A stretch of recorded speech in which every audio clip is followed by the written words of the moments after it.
Hi there, ho there. Time for another one. Yes, welcome to another episode of Glasshouse Presents Throwing Stones. I'm really excited today to talk to our guest, Kevin VanHook. We were just speaking earlier, and he is a true Renaissance man. He's done like I think everything you can do in the industry. Yeah, Kevin is amazing. We first met in 1985, so it's been 40 years. And not only has he been a comic book writer and artist, he's been an executive at Valiant and at Stars Network, a special effects guy. Plus, he's written, directed, and produced real honest to God movies. So he's the best among us, not only professionally, but personally, one of my favorite people in the world. Let's bring in Kevin VanHook. All right. Hello, Kevin. Thank you for joining us today. Hey guys, I don't know if I can live up to that glowing introduction. Thank you. Yes, but it's all pretty darn accurate, and you can see I've even changed my listing here from Glasshouse CEO to big Kevin VanHook fan because I want you to understand just how much I appreciate you. We're right back at you, bud. I appreciate it. So as I started to say, I believe you and I first met in 1985 at Chicago Comic Con. 86, but yes. 86. Okay. So 39 years. I had just turned 21. To put that in perspective, this Tuesday, in like 3 or 4 days, I turned 60. How can that possibly be? That's what I keep asking myself. So we met then. I knew of you from Roger McKenzie, a friend, which we can talk about, but we hadn't met until that convention. I had thought it was the year earlier, but you're right. It was 86, which means we moved mighty fast to get your projects into print. I can talk about that if you'd like. Oh, sure. Go right ahead. So in 1986, so in 85, I had spent a year, what I call my year of humility that didn't take. I worked for Kmart for a year. And because I had been fortunate enough to start working comics for Pacific Comics, and in 84, they folded, they went bankrupt. And I had been chosen by Al Williamson, a comic book artist who I adored and worshiped, to be his assistant, moved to Pennsylvania to be his assistant. And then I got there the week that the Star Wars comic strip was canceled, which was his main gig. And so I spent 3 months trying to figure out something, but at least I had that Pacific Comics money coming because I had already drawn all the books. No, I didn't, because they went bankrupt. And so I ended up drawing, looking for religion, and I'll get to the point of the story here in a second. Looking for religion, walking down Church Street. I figured that was as close as I could without actually having to go into a church. And there was a building that had the Highlights for Children logo on the door. And I'm like, I used to read Highlights for Children. It's in doctors' offices and stuff for kids, and had these great picture puzzles in it. Went over, found out that was the editorial offices of this magazine.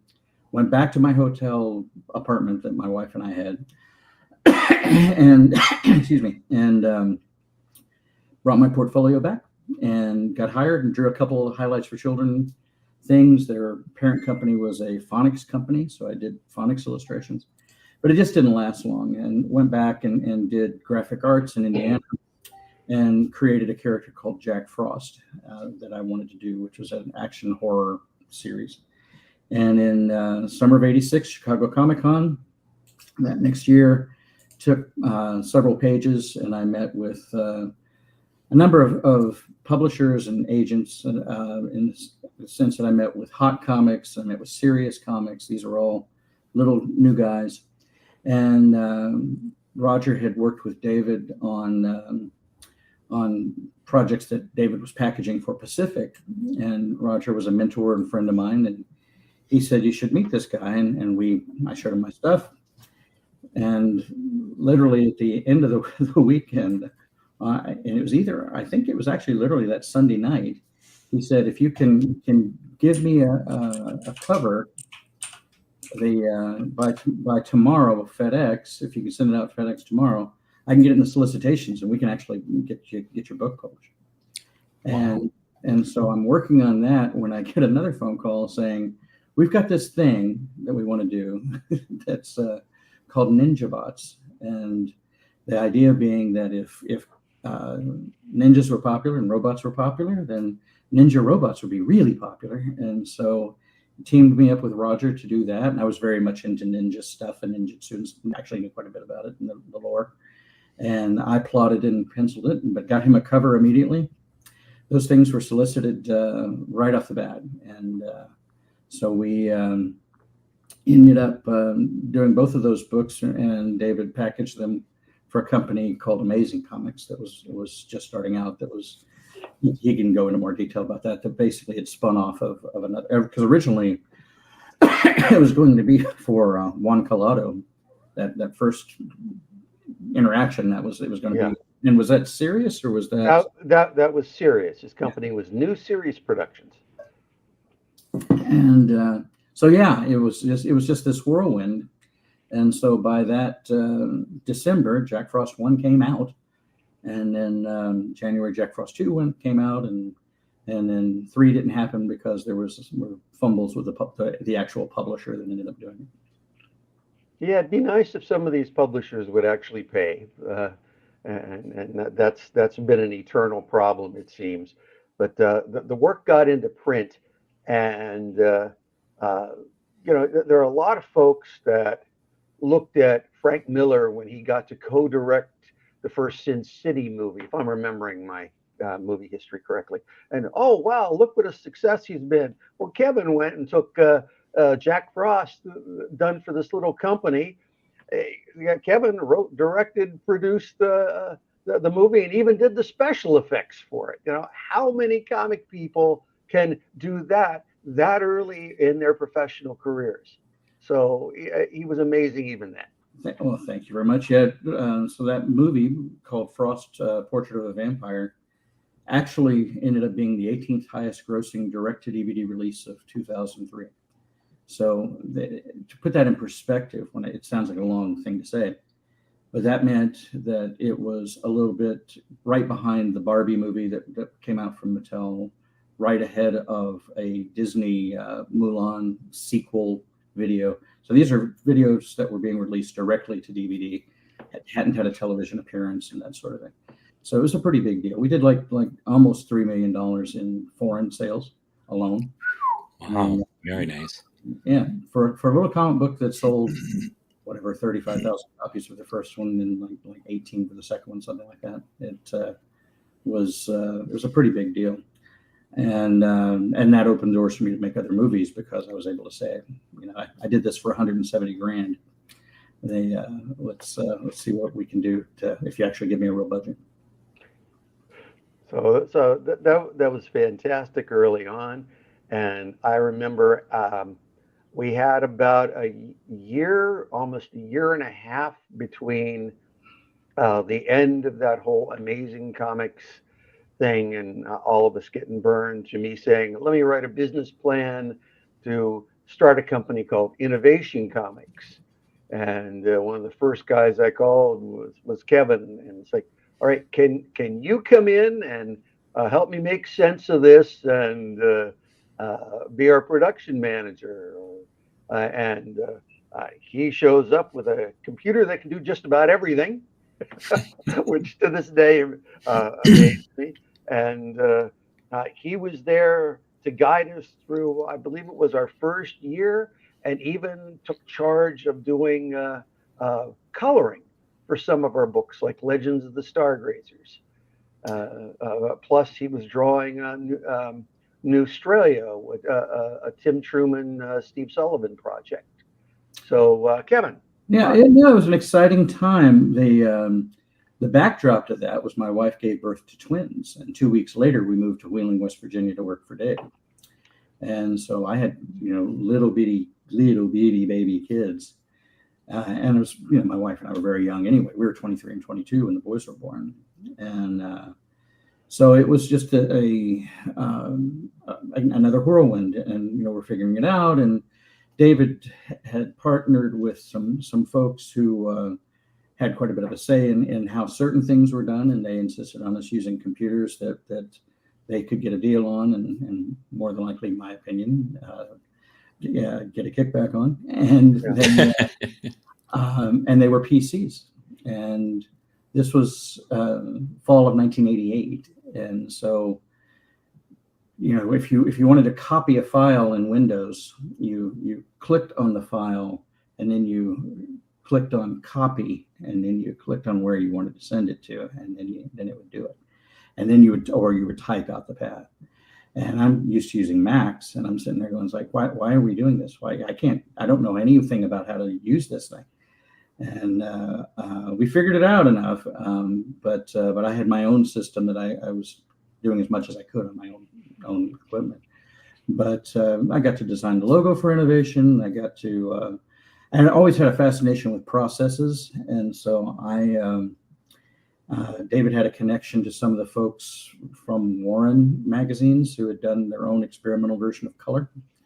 And so Bill Dubay there are some arguments over how this happened, but my honest understanding is that Richard Corbin developed this process and Bill Dubay had handed it.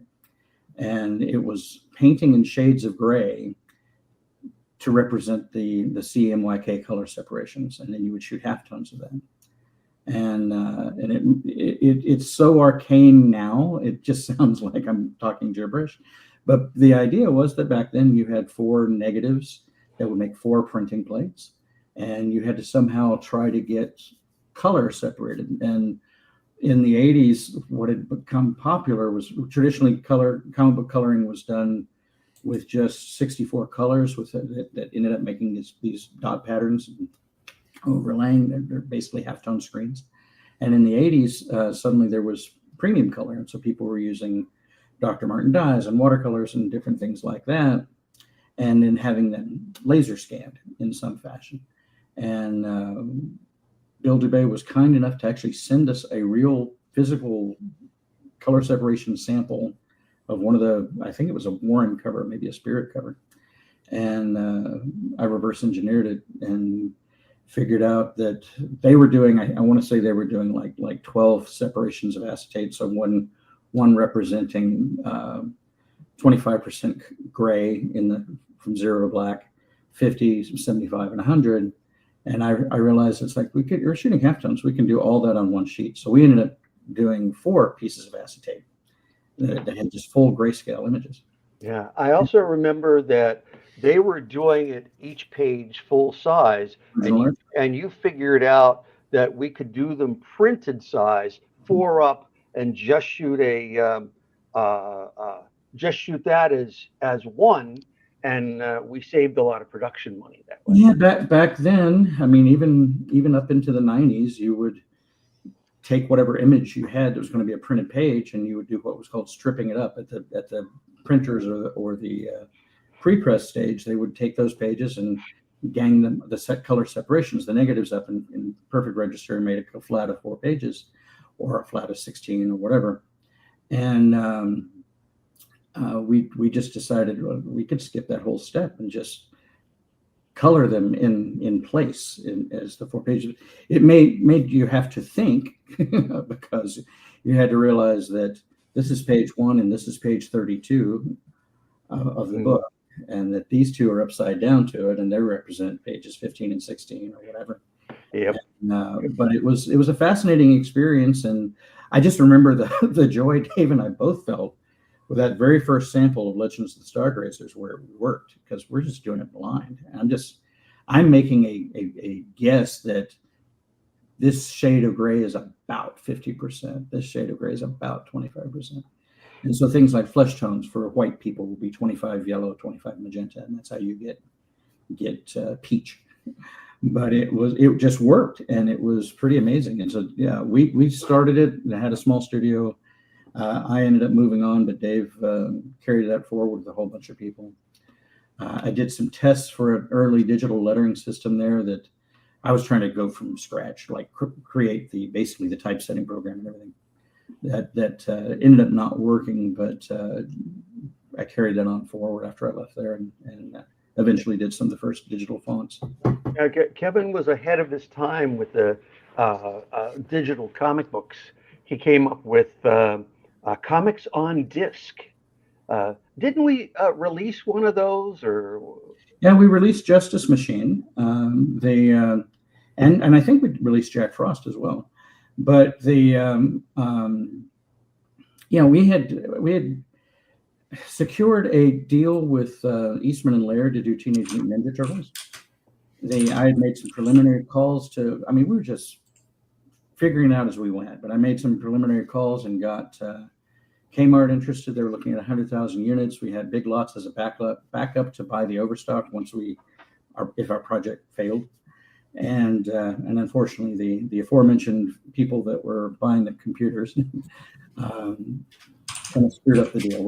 It was a struggle because Eastman and Laird was represented by a series of lawyers. Since they were starting to smell some success, they wanted to increase the guarantee. And unfortunately, the people we were dealing with that were funding us said that, we don't play ball with people who change the rules in the middle of the game. And I'm like, I've got a deal on the table for 100,000 units of this at $19.95 retail. This is something we don't want to just throw away. And they threw it away. And 6 months later, I was talking to Kevin Eastman. He said, if you'd told me this, I'd have just given you the license for free and let you do it.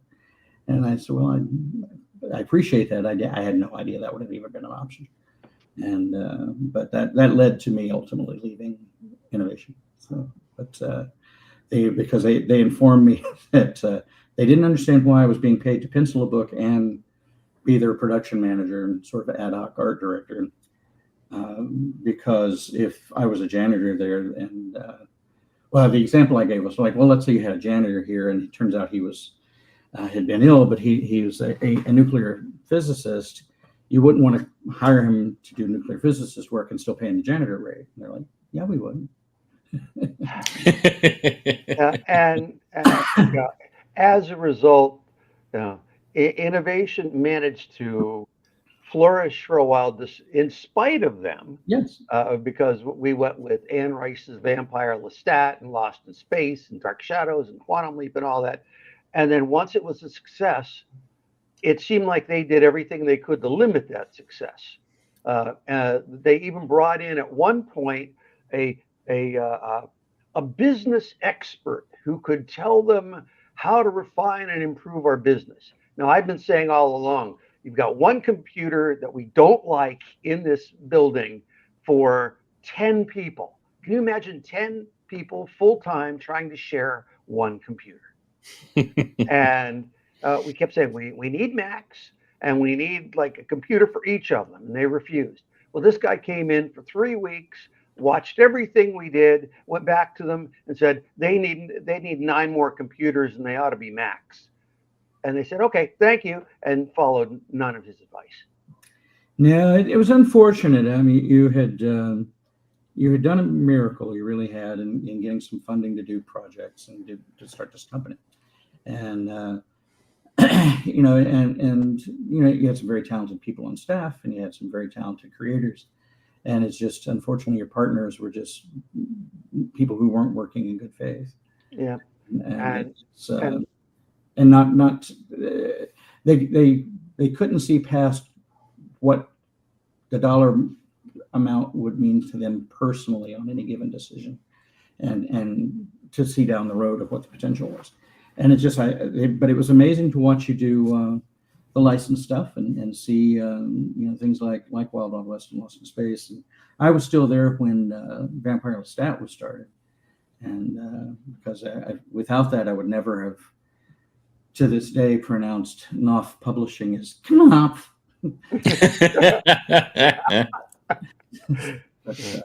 But yeah, no, it was a fascinating experience. And I was very young, but we did everything ourselves. We made our own stand-ups. My wife and I blew up photostats of some of Dave's characters from the Stargazers and made probably 4.5, 5 foot tall stand-ups, not quite life size. That we had at conventions and trade shows. Dave would hire actresses to and had costumes made to appear as the characters, at the booth at conventions, and so it was a Well, pretty neat time. we were probably among the first to do that too. Yeah, I think so. I mean, and it's so logical, but I look back on that, and it's like, yeah, that wasn't common. Yeah. So The you're crazy saying that you guys invented booth girls, booth babes. sort of, yeah. sort of, yeah. As far as in our industry, I would say Dave was amongst the first, if not the first. Yeah, it was an amazing time because we were flying by the seat of our pants. What we had come into this trying to salvage some of the projects that we had done for the during the amazing time, Hero Alliance and so forth. And in that time, the market had shifted enough so that books were selling maybe a third of what they were just 2 years earlier, and that gave us a problem. So we had to shift after our first few months into trying licenses, and that fortunately ended up working. And before you knew it, by 1991, we were number 4 in market share. There was only Marvel, DC, and Dark Horse ahead of us, and that wasn't a bad place to be. And we wouldn't have gotten there if Kevin hadn't been there to help get the ball rolling. Oh, that's very, very kind of you. But no, I attribute innovation success to you completely. You're the one that spearheaded it and started it and put the team together. But yeah, it was a great time to do that. And then I did a little bit of drawing for some role-playing games and inking and so forth, and wound up at Caliber Press. And I can touch on that if you want me to. They Yes. Yeah, financially things were not good for my wife and young kids, and innovation was figuring out where it was going, and I wasn't really doing what I needed to be able to pencil a regular book and still do all the other stuff I was trying to figure out how to do. And I actually connected with Gary Reed. I didn't meet him in person, but the odd thing was I had been introduced by an inker named Aubrey Bradford. I'd been introduced to a guy named Cliff Van Meter. Sadly, both of them are no longer with us. But Cliff hired me to ink him on a role-playing game called Justifiers that he had created. And it was being published by a little company called PK Technologies out of Michigan that was primarily, they were doing science-related projects. I programmed. I was a decent coder, and so I made a trip up to meet them since they were already funding the inking job that I was doing, and we started talking. They hired me to program the graphical interface for a robotic arm on a tabletop, and I had no idea how to do that, but I told them, "You betcha I can do that." And I figured it out pretty quickly, and they kind of kept delaying when it was going to happen. In the meantime, they were like 4 miles from Caliber Press. And so I went to Caliber Press in Michigan, and it was on a weekend, and Gary Reed, the publisher, wasn't there, and his office was in the back of a comic shop. And I got to meet one of their guys and said, well, can you leave a note? And I'd love to talk about continuing to publish my Jack Frost character. And he got back to me immediately with a contract. Let's do it. And then he hired me to do a little Christmas story. And because of where my mental state was, I did a Christmas story about a guy who worked for a toy company, and money was bad, and he had these 2 little kids, and he was debating on jumping off a bridge. And Frost shows up, and he tells the story to him, and Frost. It's sort of It's a Wonderful Life moment. He convinces him that things will be okay. And in the story, the next day, Christmas, the character received a $2,000 advance check from Star K Technologies, which turned everything around for him. The day after I sent that story out to Caliber, I received a $2,000 advance check from PK Technologies. Wow. To do this robotic arm. And they were going to move me and my family and set us up with our first month apartment, our rent. And they did this, and I was very grateful to them. And I showed up on the Monday or whatever that I was supposed to. We're not ready for you yet. Can you come back Wednesday? Did this for like 3 weeks, and I said, I will, whatever it takes. I will always do this for you. You've paid me, and I'm at your disposal. But I got to go get a job. And so I went back to Gary Reed and said, told him what happened, and he hired me as his first employee as the art director and production manager of Caliber Press. So all that happened in this weird looping circle because of that story, in my opinion, because of where my thought process was and what I was doing, because I met Caliber and then they happened to be close to them. You know, I'm not saying it's weird fate and intervention and something supernatural, but it was a damn series of coincidences. And Kismet, if you will. yeah, it's a fascinating thing. I ended up with Gary. It seemed like a lot longer, much like with Dave. It was actually a little less than a year. In that time, I wrote and drew the Rocky Horror Picture Show movie adaptation. It was our best-selling book they had ever done, so it was 65,000 copies, and which was a big deal. It was our first color book, and so we had success there. Then I thought, okay, I've established myself.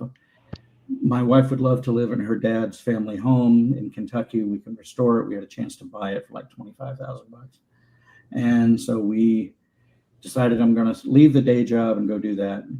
I'm there less than a month when the Gulf War broke out, and Caliber's sales went from like 8,000 or 9,000 copies a book, which was very good for a black and white, to about 800, and they could no longer publish my Frost series. So then I'm scrambling again. Ended up inking as an inking assistant for Joe Rubenstein. I worked on Infinity Gauntlet 1, which is coincidental that turned into a thing. But did a Captain America graphic novel with Kevin McGuire, and I did some Hellblazer stuff. And then went back into what I knew I could make a living at as a graphic artist. But typesetting, it was an industry that was dying. So I arrived at a company when they've got 54 employees, and 6 months later they've got 11, and I'm one of the 11. And, Wow. They were trying to become a color separation house because they knew typesetting was dying, but they just bet on the wrong horse. If they had listened, you know, I was young enough and into this stuff enough that I saw the writing on the wall for that one. It's like, you're just jumping on the next thing that's going to go away next year because desktop scanners are now a thing. And the people won't need to pay somebody $300 to laser scan their artwork or photograph or whatever. And they went out of business. But my wife and I were doing okay. And money-wise, we paid off some debt. And I said, give me 2 weeks. I want to do some comic book samples. And see what I can get going. And if I can't get a job, I'll go get a real job. I'll do it something else. 2 weeks went by, sent my samples. I got hired for 3 different things. One was to learn animation as an animator for Perennial Pictures. At this point, we're in Indianapolis. And I had a brief job selling timeshares by phone, which I hated. And a typesetting design job.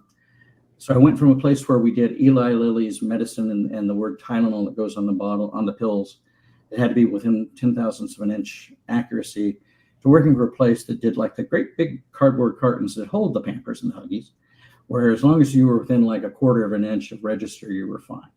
And so that the lettering could just be all completely crap. And I hated that. And I called one of the companies that I had sent samples off to, and it was Valiant Comics, and reached Jim Shooter himself, who was at his desk. And he was very polite, and he said, Kevin, we get thousands of samples every week, and there's no way I could tell which one is yours. And I said, well, mine's in a 9x12 black envelope. Well, I got a 9x12 black envelope right here. Hang on a second. Yep, it's you. Wow. Okay. Opens it up. Oh, you're pretty good. Yeah, no, you're very good. You're too flashy. I prefer a Kirby 6-panel grid kind of layout. yeah, I can't really use you right now, but thanks for sending this in. I said, well, I appreciate your time. If you ever need anybody that's got a strong print and pre-press background, I've been a production manager and an art director at comic book companies and small independents, and I know my way around how to do that stuff. Well, let me put you on with my buddy Bob. Bob Layton gets on the phone. He says, well, if this is great. You do all the stuff we need. Why don't you come on down and we'll do a proper interview? I said, well, I'm in Indianapolis. And Bob's like, I'm from Indianapolis. I said, I know, you're kind of a legend around here. And he, which was exactly the right thing to say. And I said, but if you really want me to come in for an interview, I'll make it work. I'll figure it out. And he called me back in 15 minutes. He said, you can get yourself here and we can meet you in person. We'll do it. And he said, if you're not I don't remember what word he used, but it was the equivalent of jerk. If you're not a jerk and you can do everything you say you can, we'll hire you. I said, well, make room for my desk, because for the first time in my life, I'm not bluffing. I know how to do that. And borrowed some money from a sister, took a Greyhound bus to New York, got there on a Saturday morning. Bob and I met the heads of the company, Bob Layton and John Hartz, who was marketing, and Bob Layton and Jim Shooter, and I went in with the idea that I'd like to make. I figured out that it feels like I need to make around 33 grand to make this work in New York and New Jersey, wherever I was going to live. And Jim said, I don't want you subsisting. I want to make this work. So he offered me 37, and they agreed to move me to New York. But they couldn't do an apartment. They couldn't advance me any money to get into an apartment. I said, I'll figure it out. And Jim said, I'll lend you that personally, and then you pay me back when you can. And he did. And so that next day, Paul Curtis, who was one of the people that I met through Dave at Innovation, was now living in New York. And I went and stayed with Paul and his girlfriend, Amy, at the time. And we went looking through the newspapers and found an apartment. I went the next day, made a deal for the apartment, put the deposit down. 2 weeks later, we moved to Jersey City, and I was working in New York at Valiant Comics, and it was, again, another whirlwind where just that's March 28th, and I ended up meeting the guy who would be my direct boss, Fred Pierce, on the 1st of April. Because he had been out because a child had been born, is one of his kids, and he was a fairly imposing, intimidating character, and former Israeli army, and a very serious guy, and his his first words to me was, he got within like inches of my face and said, eventually I'm going to piss you off, and he said, I don't want to hear you whining about it. I want you just to tell me, and be a man and stand up. And it was just a fascinating. I come from Indiana, so it's just not how he's used to dealing with people. And he ended up being one of my lifelong friends, like Dave. He went on, he stayed with Valiant in different forms, ended up with Wizard Publishing, head of Wizard, started the conventions, all that stuff. But with Valiant, within couple of weeks after I got there, Image launched their first books. So that was Spawn and Youngblood and all that stuff. And 3 months after I got there, after having worked with Jim Shooter, Jim was let go from the company. And I was asked if I would continue to write some of the stuff I had been trying to co-write with him. And I inherited Solar Man of the Atom and Eternal Warrior, and co-created Bloodshot. And so by November of that year, Bloodshot came out and did almost 1 million copies, and was just a really big deal. And I was promoted to executive editor first, and executive editor, and writing 3 to 5 comic books a month, and the Flash Gordon Sunday comic strip. So it was, again, just an amazing amount of stuff that happened in such a very, very short amount of time. Yeah, just going back to when you and I worked at Innovation for that brief amount of time. Things were so crazy with you being a young married couple with your kids, so you're having to deal with all that. And kids are a full-time job in and of itself. Things were so busy that here was somebody I liked very much, but I don't think we found 2 hours to go out to a movie and dinner at some point because we were both or we were all so busy. We were, and we only found about 4 hours or so because we got to go out for the first Batman movie from Oh yes, yes, I do remember that. and We went to the Alpha for dinner. that's what I was going to say. It was the Denny's Like place, but I couldn't have told you the name of it. Yeah, With one of the Stargazers. Uh, I do remember that. Was that on or about your birthday? yeah. It's the Yeah, movie came out on the 23rd. My birthday's the 24th. So this Tuesday. yeah, yeah. Lewis Brightraven, I see, has a comment. Lewis, I left in August 5th of 1990 is when I moved away. So, yeah, and I got there like January 10th or something like that. Yeah. So I was only there like 8 months. Wow. So my point being, so basically, we found one chance to get together and go out Yeah. outside of work hours in a year. So, No, I know, and it was a little tense just because you had a lot going on, and I wasn't able to step up to the plate for some of the things that you were hoping I'd be able to do. But it's still treasured the time together, and in the time when you were leading up to innovation and shutting down amazing, I had come out and we had a wonderful time where you still had a photocopier and you had all this wonderful EC material and stuff, and you're like, here, copy this. And so I'm like copying whole books of classic reprint stuff so I could have oh copies. yeah, yeah, the Russ Cochran books, Yes, which I exactly. still have. Yeah, unfortunately, I don't. I had only ever bought one. I bought the Weird Science collection, which I loved, and I did a movie called Voodoo Moon that I wrote and directed, and the actor John Amos was in it. And John was here in town. He didn't want us to put him up in a hotel. He'd rather have the money, and he had an RV that he traveled around in the States. Lived on a boat in La Paz, Mexico, and I just thought the world of John. Really liked him, and we had him over for dinner. And my wife was a Southern cook, and my producing partner is from North Carolina, and she was a Southern cook.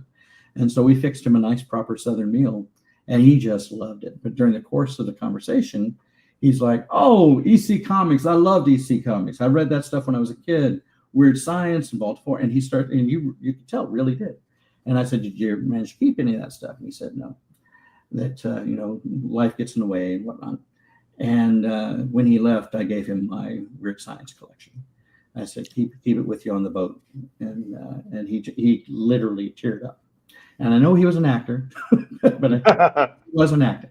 But yeah, it was just so that's my Russ Cochran Weird Science story. But I'd gotten that stuff. It was one of the first things I bought with my Valiant money. So once I had a job, and like Sweet, current sweet. bills were paid, I bought Weird Sciences, that hardback slipcase collection, and the Star Wars similar collection of the strips that Al Williamson did. How did you go from being a creator and executive at Valiant to jumping into the effects and movie business and all that? That's another. Yeah, there's a tendency for me to have those those stories, but I had hi Jason Templeman. I went to high school with was a good friend of mine back then. Great to hear from him in Kentucky. But I had I doubt that this would be something that stuck with you, but you might remember it when towards the very end of the amazing stuff. You had me write a little article about my experience of starting to do comics and so forth.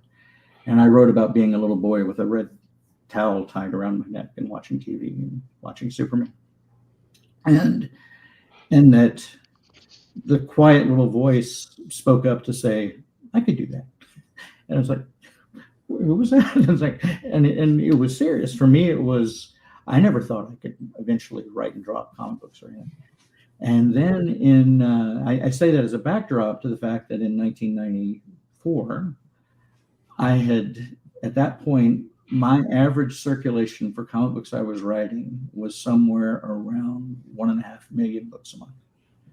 And it's like, okay, and this has continued for a while. This isn't something that just happened for a month and was over. And so it's like, okay, and I've had an offer now to work for Marvel. And I was writing Flash. I had written the Flash Gordon Sunday comic strip. So I'd had some measure of success that told me, okay, I could do these things. And just backing up a bit, before I sent those Valiant samples off, and I'd sent stuff to Marvel and DC as well, but before I sent those samples off, I had skipped work one day before I was laid off, went and saw Beauty and the Beast, the animated movie, sitting there, and it kind of really hit me in the face that there's all these wonderfully talented people down in Florida or wherever making this movie. And it's like, why am I sitting here fighting for scraps, doing graphic design and paste up and stuff? I'm actually a talented guy. And that prompted me to do those samples and led to that. So in '94, I decided I've had a level of success in comics. What I really want to do is make movies. And I love comics, always will. But I'd really like to do that. And I was fascinated by special effects and visual effects and miniatures and all that stuff, and animation. And all of my hobbies were merging. So my interest in doing special effects and my computer geek background was coming together, where you could create these things. There was a game called Myst, which was wonderful, and it was done on a computer just like the one I owned. And I'm sitting there, I could figure out how to do this stuff.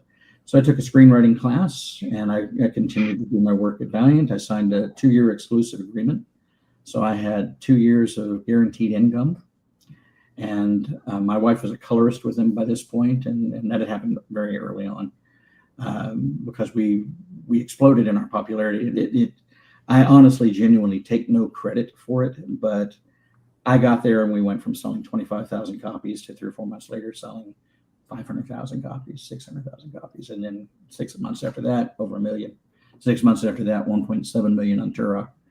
Wow. So it's just this explosive time. But I could see the writing on the wall. We were bought by a company called Acclaim Entertainment, which is a video game company. And you would think that would have been a great fit for me just to move through Acclaim. But I didn't like all the folks that were running that. And it really felt like what it became, which was them coming in and saying, we're not going to change anything. We bought you because you're wonderful, and we just want you to do what you're doing, to what I was afraid of, which was do this instead and hire these people instead. And that was coinciding with the industry taking a downturn. Marvel bought a printer and a regional distributor, and the industry tanked. And we had been known for our innovative marketing, and so some people looked at that and said that we were purely just a speculators company, and that we were bad for the industry. Other people, many retailers say it's like, screw that. I bought a house with the money I made off of that. Yeah. And so it's, so all that's going on. And in June of '94, I left at the beginning of the month, moved to California. I'd rented a house a couple months earlier that had a pool and a jacuzzi, and it was a nice place. And as we drove across country, I set up comic book store signings across the country. So I always could say to family, it's like, I'd love to stay, but I've got to be in Austin in 3 days. And we got there, and all my stuff is supposed to have been moved by this company in New Jersey, and it's not there, and they're making excuses. And a week later, we decided, well, we can't keep living out of boxes and suitcases, and so we let's do something. And so we took a trip up to LA, found some coupons and some deals to go to Universal Studios, stay at a hotel. On our way, my wife and kids' first time in Los Angeles, we're on the 405 freeway, and we get caught in this really, really slow speed car chase with a white Bronco and a bunch of cars. Oh my God. Didn't know what the hell was going on. I don't know why I didn't turn on the radio, but didn't know what it was until after Universal Studios. We're walking around on Hollywood Boulevard because I wanted her to see that there's a newsstand on Las Palmas in Hollywood that had comics, and they had my books. And it's like, there's my comic books in Hollywood. I just thought that was the coolest thing in the world. Dave was with me the first time I saw one of my the only thing I ever did for Marvel on in a comic book shop. I made it real to me, but somewhere between Wheeling and Pittsburgh. But Oh yes, but we Washington, PA. there you go. And so my wife and I were walking around, and somebody goes by and says, "I just don't think OJ would do something like that." And I'm like, "Only OJ I know is the guy that did the rental car commercials, the football player." And it turned out when we get to the hotel, that's the OJ they're talking about. But Oh my goodness. Wow. that was her introduction to Los Angeles. And I started making a short film and teaching myself about that and the visual effects. And I hired a friend of a friend to come out and work with me. And I had a couple of employees at this point. We started coloring comics and trading cards. I had because I'm glossing over everything so quickly. The Bloodshot #1 was a big book. It had a great cover by Barry Windsor Smith. Don Perlin and I did the comic, but it had a chromium cover, which was a specially printed cover, which I give a lot of the credit for the success of that book to that really cool cover that Barry had drawn. And I became an expert in chromium print and pre-press. And so I press checked the books. I dealt directly with the printer, the binder, all that stuff. And so when I moved to California, that company was in San Diego. And so I went to them and found out who a lot of their clients were that were using it. And I went to them and presented myself as I know how to prep all this stuff so that the printer can do it right. And so we immediately had clients. And then I was lucky enough to rent an office right next door to a company called Chrome Productions, which was a trading card company that was doing all kinds of chromium stuff and non-chromium stuff, glow in the dark and things. And my theory was right. I'm right next door to a company that does this stuff. They're going to need our services. And it was the point where we actually looked into just punching a hole between our walls and making it a suite of offices. So we did Boris and Garfield and Archie and Lady Death and Evil Ernie and tons of this stuff. And then same kind of stuff for Skybox and Fleer and Upper Deck. And so we just traded on that experience and knowledge about print and pre-press and design. And then in all the while, I'm figuring out how to make a short film. So I built a green screen in the back of my office that I never officially used, but we had a cyc. It was actually a proper cyc. It means a cyclorama. It's curved, so that there's no seam where the floor and the wall meet. And went and did the short film. Had no idea what I was doing. The first day I'm shooting my film, I'm at lunch break. I'm sitting there going, we had no monitor, so I'm having to look through the lens for the composition. And I'm sitting and we're shooting 16 millimeter film, which is as cheap as we could do, but still very expensive. And I'm looking at it and going, it's like, I don't know why, but I'm just leaving way too much headroom above all the characters. And of course, because you draw comics and there was room for the word balloons. But it took me like an hour to make that conclusion. But that's exactly what it was. And so then I had to go. I had to realize I do the same thing when I'm just shooting photos a bit with my cell phone. It's like, no, pull it down. It's like there's no word balloons there. I'm convinced that my parents must have drawn comics in their part-time because all the old family photos have this much headroom. But yeah, it was. But it was such a learning experience. I did things I would never do, never advise anybody do. We shot in the desert. We found it by scouting a location by airplane. My buddy, who would eventually play Jack Frost in my movie, was a pilot, and so he flew me out, and we found a canyon out in the Borrego Desert, and I'm like, well, let's shoot there. And never once thinking, I bet we have to ask permission for where we shoot a film. So we just went there and shot. Turns out we were on BLM land, Bureau of Land Management land. And, it's rattlesnake territory. I've got my 2 little kids with me. I did a Burning Man gag where I set a guy on fire who's like 2 feet from my children. Did a high fall with a Korean stuntman off of a 20-foot cliff into pads. Did sword fights with real swords. Had no idea where the nearest hospital was. Didn't have a medic on set. Wow. Lots of stuff that we shouldn't have done, but luck sometimes favors the ignorant, and nobody was hurt. Real guerrilla filmmaking. Oh, for sure. I didn't even know that's what it was, but it's my director of photography, cameraman, was just graduated from film school, and he had some gear.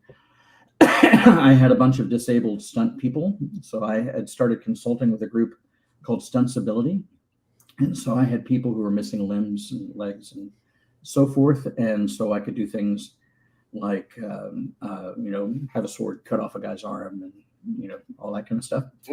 One of these guys had done he'd been in a lot of stuff. He would eventually be an AI and the Steven Spielberg AI, but that he finished for Kubrick.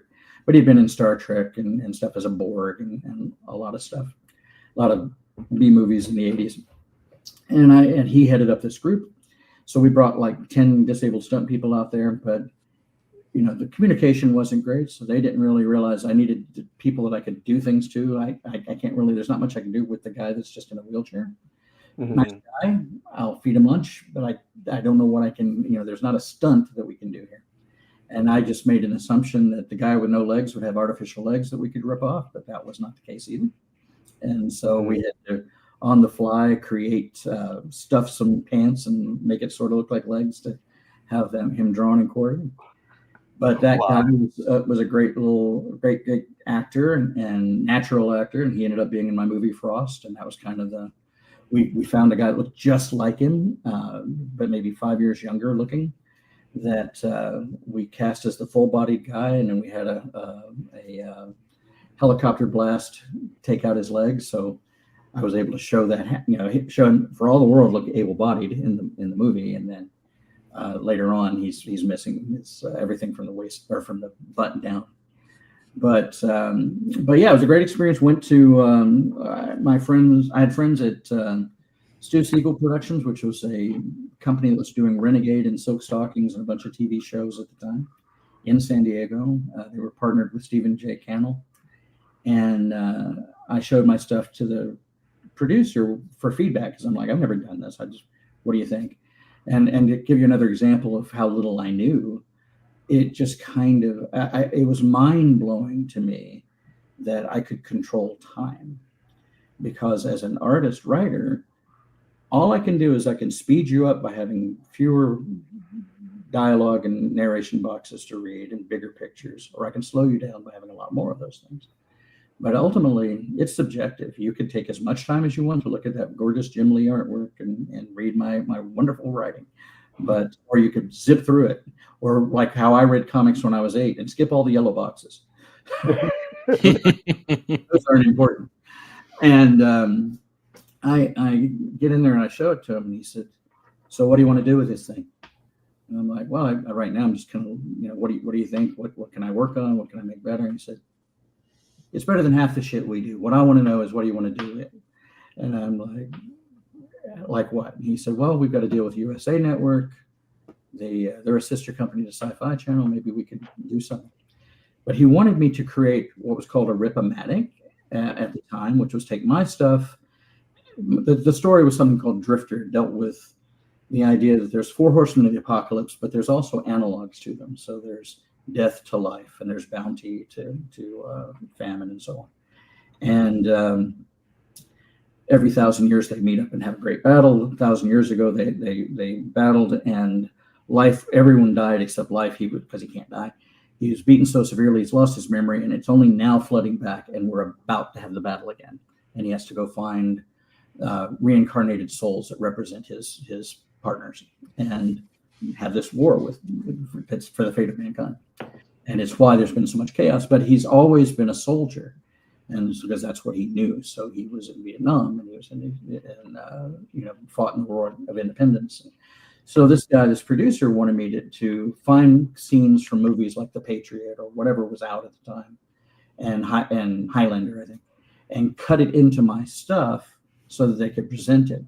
And at the time, I thought that was ethically wrong because I felt, well, I didn't shoot those things. I shouldn't be showing them as part of my project. Not understanding fully that that's a common way to sell a TV series or a show. Years later, I was part of Stars, and Sam Raimi's company came in with a bunch of stuff from Gladiator and some other things and sold us the TV series Spartacus. And it was all rip-o-matic. It was exactly what they did. They didn't shoot anything. It was completely gathered footage. Mm-hmm. But so I didn't do it.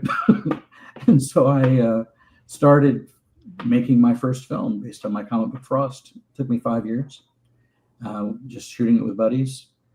We started off with the idea I'm going to do it the same way I did the short. We're just going to do it on the cheap and 16 millimeter, no name actors.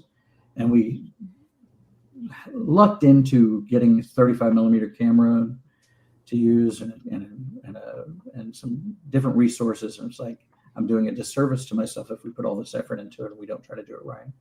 So we shot 35, and I wrote a character that was in the comics that was needed to be in the film, but he would only be in it for 2 minutes here, 3 or 4 minutes here, maybe 5 minutes at the end.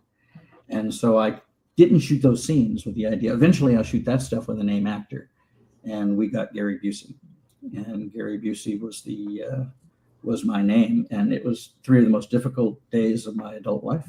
Wow. Considering how many difficult days you've had. I've had quite a few, and some we didn't even touch on. But yeah, but he was just difficult. But I'll tell a quick anecdote about that. He gets there. We'd had lunch up front. We were paying him a certain flat fee, money in a paper bag kind of scenario. And he had told me he doesn't want anybody touching his hair, and he does his own. And he gets there, and first thing he demands is, "Where's my hair guy?" And I'm like, "You told me you didn't want to." Well, why would I do that? And it's like, well, because that's what you said. And he wouldn't work. And so for the first half of the day, out of my 3 days I've got him, he won't film.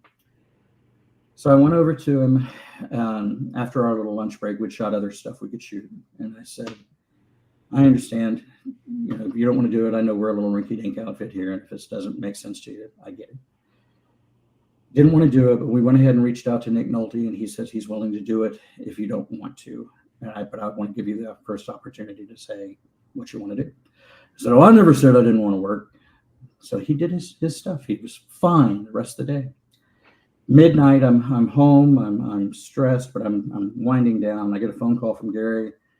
And can I swear on this, or would you rather I not? Oh, go ahead. Go ahead. And he said, "Nick Nolte told me to tell you you're a fucking liar, but you got balls." And so he was much better the next 2 days, but I had to bluff him to get him to perform. And I wasn't bright enough to think, well, he could probably just call Nick Nolte and find out. I made that up completely. But that film did very well. My original title was A Killing Frost. I still like the title better, but the distributor that I hooked up with wanted to call it Frost: Portrait of a Vampire. His logic was weird because the character Frost is an artist and he's painting a woman, and there's a scene where he's doing a live nude painting in the film. And so in the distributor's mind, he's an artist, portrait of a vampire. It's like, but he's not painting the vampire. But again, I can't argue it because it did like 2.85 million in foreign and then did really well in domestic sales. And that led me to do other things. So. That is a fantastic story. Yes. Thank you. No, it was a great experience. And then again, I had a small visual effects house. We had done stuff on Miss Congeniality and My Favorite Martian and a bunch of stuff. I had a great mentor and first client, really, was a guy named John Van Vliet, and he had worked on Ghost, and he'd worked on Raiders of the Lost Ark, and it was his camera that they're using in the film when the ghosts all fly out of the Ark. That was an old Mitchell camera from the 40s, and he was fantastic, and we did a bunch of stuff with him. And there was this little animation company, not all that little, an animation company that would call me up every 3 or 4 months and say, hey, we want you to do this. How much would it cost? And we'd go through this detailed bid, and then it just wouldn't happen. And several times. And then I got a call from them saying, hey, do you want to have lunch? I was like, sure. It's like, and we set up a lunch in my neighborhood of my office. Mm-hmm. We got together, and I turned to my buddy who I shared my office with, and I said, well, I'm actually excited because I don't know if the work that they want to talk about is going to happen, but I'm pretty sure the lunch is actually going to happen. And so we went in, and halfway through the lunch, they said, are you open to having your company acquired?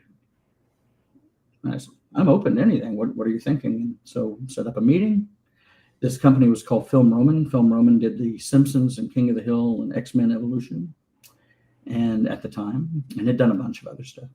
And they bought VanHook Studios and made me an employee, and my two guys who worked for me employees, and eventually also hired my wife and some of our other people. And I was suddenly a senior vice president of Film Roman. And then Film Roman itself was having its own financial problems about 2 years later. And I knew it. And I went to the CEO, and we'd had a great run. We'd done a lot of cool stuff. But I went to the CEO and said, how long do you actually have payroll to make? How long do we have before this all goes tits up? And he said, about 2 weeks. Wow. Wow. And I said, so can I ask you some questions? He said, yeah. And I said, we're in a 3-story building. There's almost nobody on the 3rd floor. What are we paying rent for the building? He said, $2.4 million a year. And I said, is that equal? Like for each floor is $800,000. He said, yeah. I said, well, my recommendation is to move the 8 people that are in the 70 offices on the 3rd floor down to the 2nd floor and get rid of the 3rd floor, and that saves $800,000. And I don't know why we didn't think of that. So they did that. And then I said, how much do we make on The Simpsons? And he said, not a lot. It's kind of a wash because of all the extras we do for Fox, because it's a prestige show. Make about $35,000 on an episode of King of the Hill. And I did the math and said, well, that $800,000 you just saved on the 3rd floor is the equivalent to doing another King of the Hill without having to do it. And so they did that. And I said, I am the last person to make any recommendations here, and I might be one of them that you choose to do this with. But if I would consider letting some people go that are cash drains that are the least productive. And he also did that. They were already looking at that. It wasn't just me. But 2 months later, we were acquired by IDT, which is a telecom out of Newark. And IDT had designs to become a media mogul company. They bought us. They bought DKP Animation. They bought 64% of Mainframe Animation out of Vancouver. They bought Manga Home Entertainment, and they bought Anchor Bay Home Video. Wow. And I was the senior vice president of all this stuff. And with Anchor Bay Home Video, I went to our CEO and said, so we own Anchor Bay. And he said, no, it's already in the works. We're going to make movies with you for Anchor Bay. I'm like, okay. And so I had been working on developing a movie called The Fallen Ones, which was a giant mummy movie that dealt with biblical prophecy. And I'd already shot some material. I already had pre-sales. I had 300,000 in foreign sales commitments. And we ended up building a foreign distribution company as well. And I had already become friendly with and constantly staying in touch with a fellow named Ray Canella from Sci-Fi Channel. And is just a wonderful guy and was a genuine fan of mine. He came and saw a screening of Frost at the American Film Market in 2002. And he, after the screening, he had said to me, it's like, I really like it. You should be proud. You did a great job, but just, it doesn't hit all the beats we need it to hit. I took that to just mean polite brush off, you're a good kid kind of thing. And that was it. It turned out he was quite serious. What he meant was we require commercial break moments at certain key points in a story structure. I didn't build them into Frost. So when I wrote The Fallen Ones, I built them into The Fallen Ones. and I cast it the way I knew they wanted it to be cast, which meant that in the way I wanted to, which is young, current actor, some gray leads being older actors that older people can respond to, beautiful girl, potential love interest, special effects, creature stuff. So they came to the American film market in 2004 and said, we showed them the screener. And it's him and his boss, Tom, last name escapes me, but they watched the screener, and throughout the whole trailer, Ray's piping up with, "Hey, it's that guy. I know that guy. Oh, you got Robert Wagner. Oh my God." And you got Casper. Now, I'd had a conversation with our head of sales, and I said, "What do you think you're going to ask these guys?" He said, "I think I'm going to ask them for $200,000. I said, "Do me a favor and let them say the first number, because whoever says the first number loses." And he said, "I don't know what you mean." I said, "It's a negotiation. Just humor me. Do me, please. Just let them say the first number." Okay. So I'm in the room. Ray's just done the whole, "I know that guy, I love that guy" thing. And I said, "This isn't my world. I don't deal with the numbers, but out of curiosity, what kind of," because they say they want it. I said, what do you think you might offer?" He said, he turned to Tom, looked at it, and exchanged a look. He said, "I think we could comfortably offer you $600,000. And I said, "Well, I don't know if that works or not, but Andy, it's up to you guys. But that sounds great to me, but it's going to be Andy's call." After they left, I turned to Andy and said, "That's why you don't say the first number." But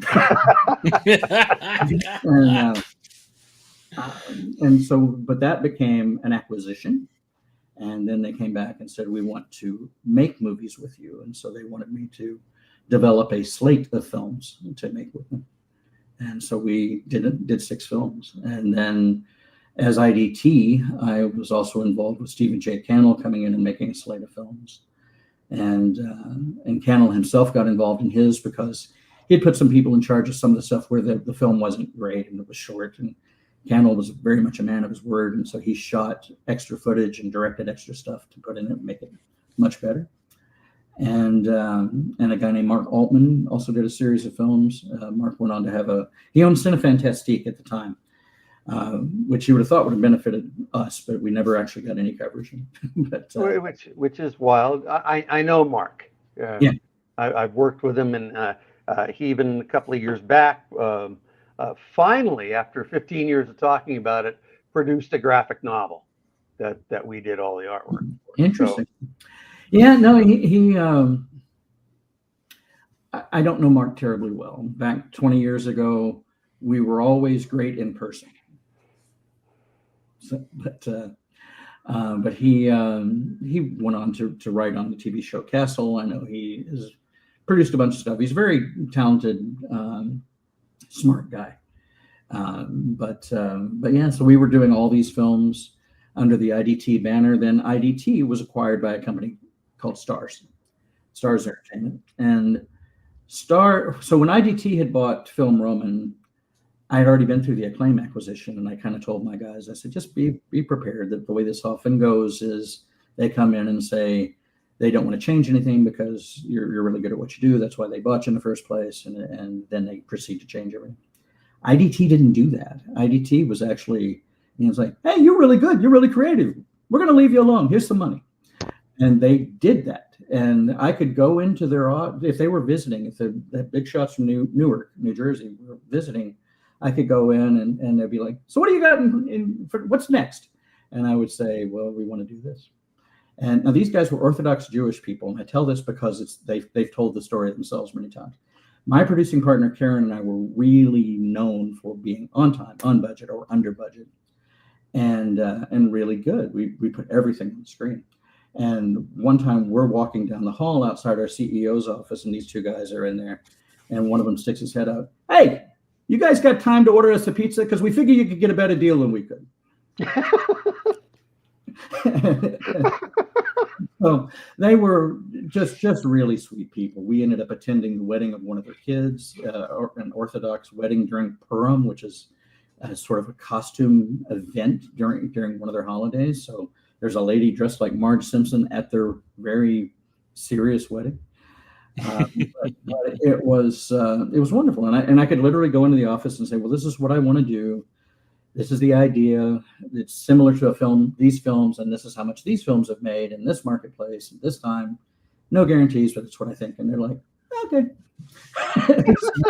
It was wonderful. We did these 6 movies back to back, and then we were bought by Starz.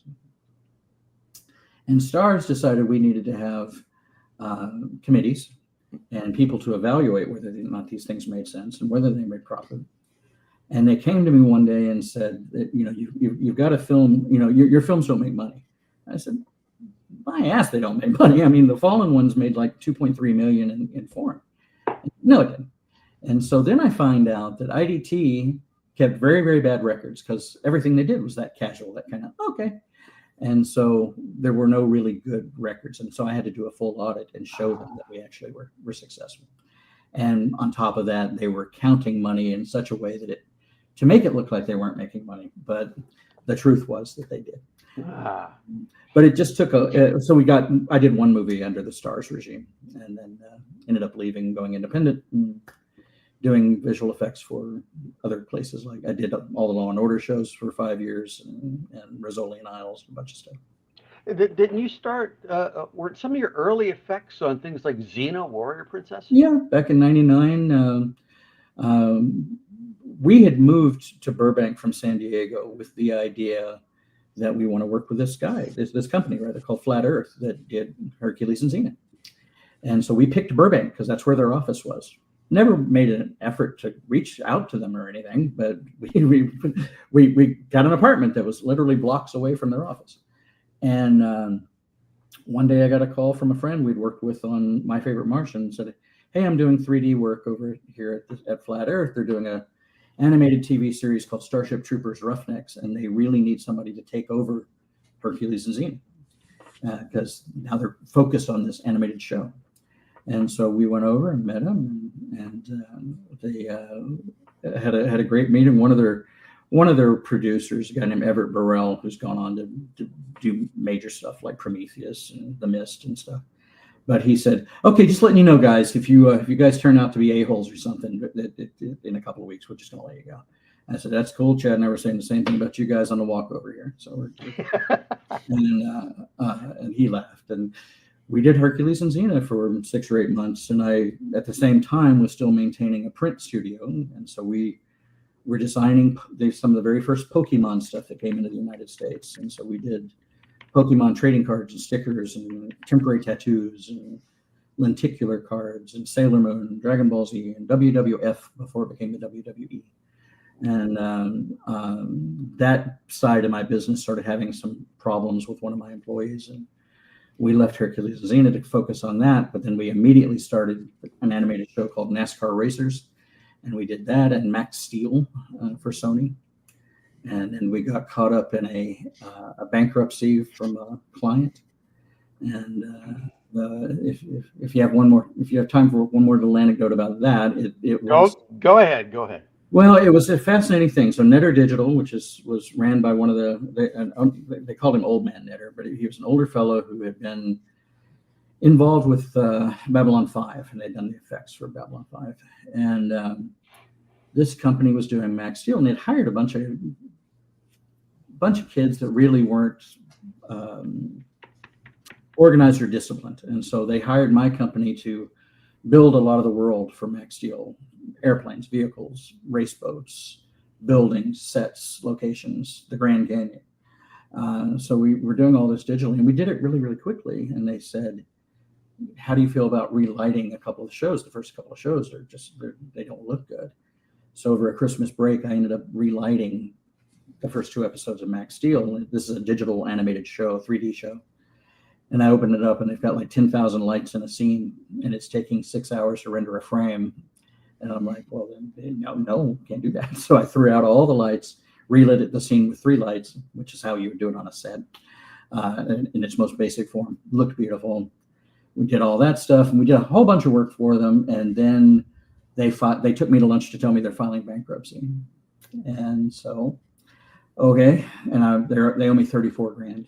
And The week prior, I'd been asked to step in and meet Mr. Netter, and he said, "I just want to tell you, son, that you saved my company's ass, and I really appreciate it."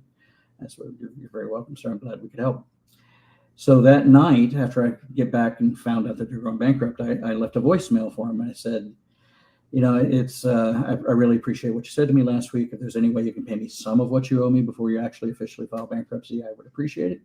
If you can't, I understand, but I wish you all the best. Thank you.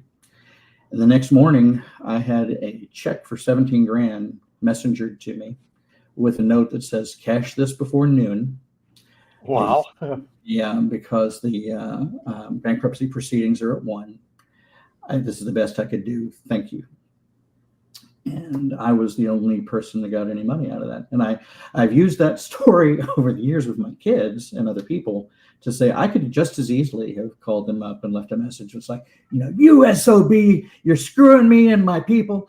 And but I didn't. I did what I felt was the right thing, which is let them know I'm going to pay my guys anyway. If there's any way you can help me out, it would be great. And he did. He did the best. I'm glad that's basically half. But, yeah, it's half, but it was half that it's half is so much better than none. Oh yeah. And Been there many times. Yeah. Half of something's better than all of nothing. Yeah. This is absolutely true. And the thing is when those guys that took me to lunch to tell me they're going bankrupt, I had said, I don't blame you guys. Technically, actually, I blame Sony because Sony had kind of a predatory business practice with their vendors. And these guys remembered that and called us up and gave us work on another project 6 months later when they'd started a new company, and paid us really well and paid us in advance actually. And it was my point of all that is it really does pay to try to take the high road. Yeah, I certainly get that. Mm-hmm. So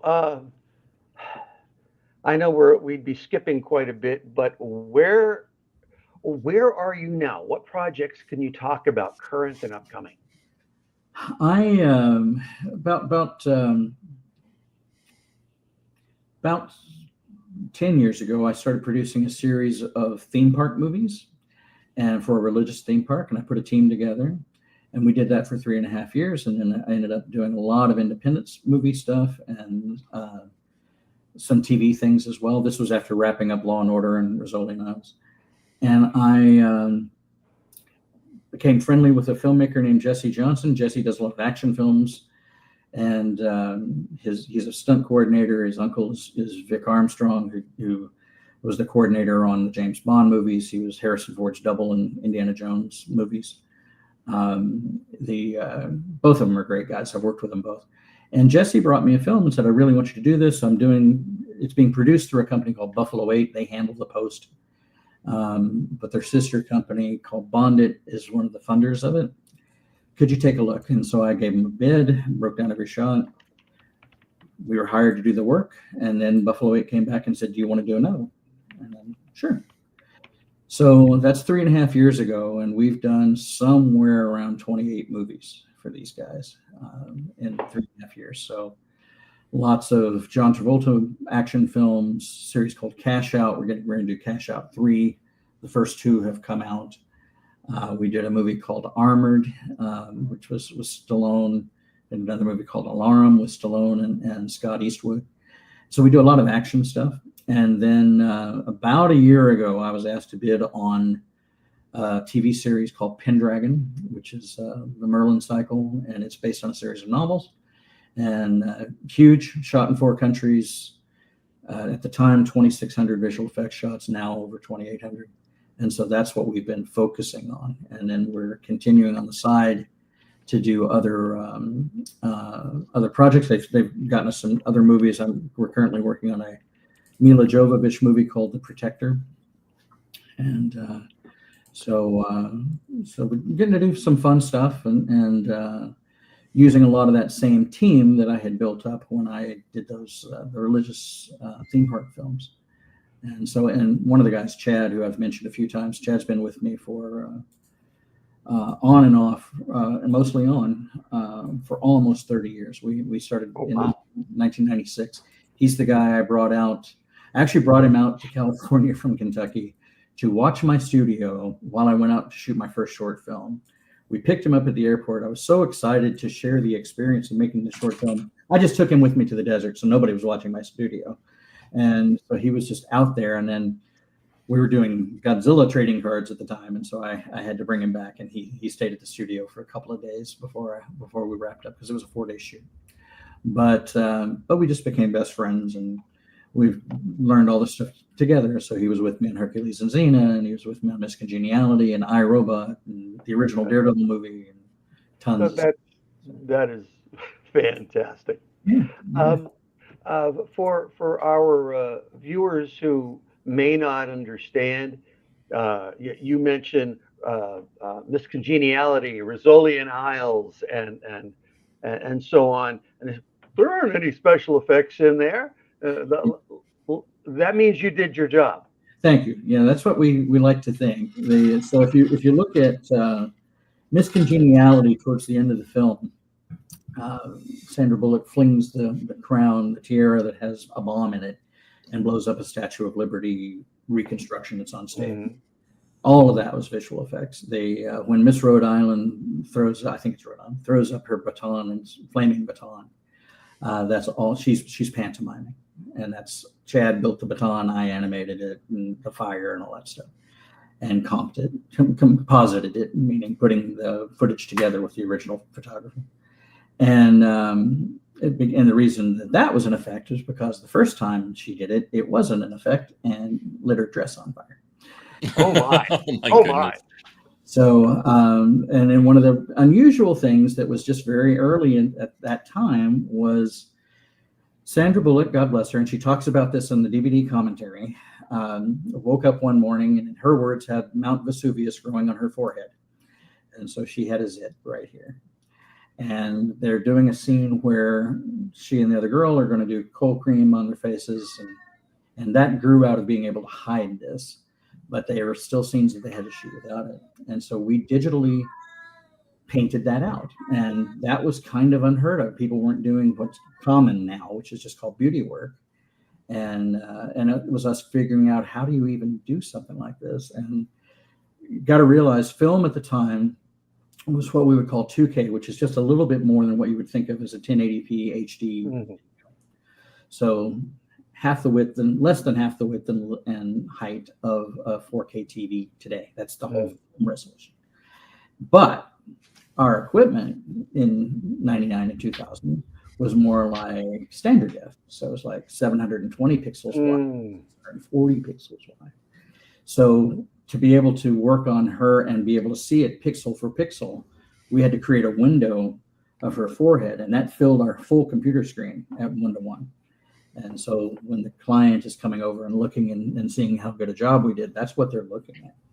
And then once he signs off on it and we feel good about it, it was what we call filming out. It was filmed out, meaning it was ran out to a film negative, turned into a print, and projected for all the executives to look at us. And that's how we did iRobot, and we did Daredevil, and all those things were done that way. But it was just kind of amazing it's amazing to me now to think it would be like us trying to do an 8K movie, but all we can see is HD or something. We're having to pan around a little window on it. Wow. I once had a potential client come in, this is around the same time, that said, I don't see any 2K monitors. And it's like, I don't know anybody who's got a 2K monitor. It would be like $200,000, right? And they're like, well, we couldn't work with you unless you have a 2K monitor. They ended up at somebody else that didn't have a 2K monitor. But it was just, it was one of those things in her mind that made sense. But it's like, that just didn't even really exist in our industry. Wow. So, yeah, and Rizzoli and Isles, there's an episode where a dead body's in a wedding dress drenched in blood. Well, they didn't want to wreck the wedding dress, so they just had us drench it in blood. So all that's done in post. Anytime anybody was killed in a bizarre way, there was a murderer that was cutting people's ears off, all these kinds of things. And but any kind of gunplay, any kind of smoke, fire, explosions, that's always us. That is fantastic. Well, and along the gunplay thing, we were brought in to help finish Rust, the Alec Baldwin movie. Mm. Oh, okay. We were brought in initially because we did really good gunplay, and the idea was, well, you can show everybody that can look just as good as practical, and it's 100% safe. But because we do other things, they ended up having somebody else actually do the gunplay, and we did all the big digital matte paintings and expanding the set and making the set that they're shooting on in Montana look like what they shot in New Mexico 2 years earlier, because the film wasn't finished and we had to make it all tie together. And so that was, odd project to be associated with. The director's a very sweet guy, and it's everything you can do to not say, dude, I feel bad that you got shot, because he actually took a bullet that went through the young lady that was killed, went into his shoulder. And such a tragedy, and so sad that it happened.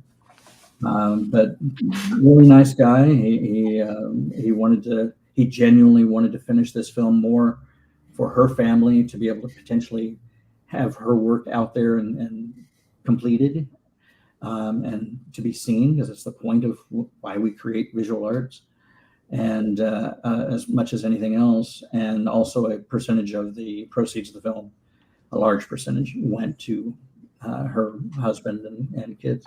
So, but yeah, so it's always interesting what stuff you get involved in, and that just comes out of the blue. And most of my career boils down to, I've been doing this for 4 years, and it's because somebody gave me a call and said, hey, this would be cool, and somebody said you were good to work with, and it's a recommendation.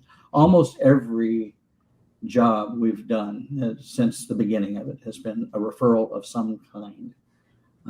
So the theme park stuff, Chad had been doing little motion ride stuff for this producer, and he landed this big project, and it was initially a $4 million series of films, and they got into it and realized they wanted me as a visual effects producer, and they realized we're making movies. I need a filmmaker producer to help make this, and so they brought me in to do that. And which was great, and gave me the autonomy to put a team together to do all the work. So. Oh, that is wonderful. I still keep my hand in comics, just to touch on it real briefly, since that is the background initially. I was going to ask you about your work on Superman and Batman, the vampire story you did. Yeah, back in 2008, 2007, sorry, I was still working with Stars. And that last year of Stars, I would come in to the office and say, is our movie greenlit yet? We're still thinking about it. Okay, I'm going to go in my office where you're paying me $100,000 a year, and I'm going to write Batman comics. So I had hooked up again with Jimmy Palmiotti, who I'd known off and on for years. He worked with us at Valiant. He actually inked me on a New Mutants cover I did when I briefly thought that maybe the people who inherited those books would be decent people. And and to be fair, I did end up being very good friends with Dave Aldrich, which I did not think would have been the case, because I associated with that bad experience 40 years ago. But I hooked up with Jimmy. I'm at a convention. I said, I want to get back into comics a little bit. He said, well, let me introduce you to my buddy, Dan DiDio. Dan's the publisher of DC Comics. I go in to meet Dan at San Diego Comic-Con, and I said, just give you a little bit of background about me. And that's as far as I got. And he said, dude, huge Bloodshot fan. I love what you did at Valiant. And when you cut that chick in half with a ceiling fan in your movie Death Row, that was just freaking cool.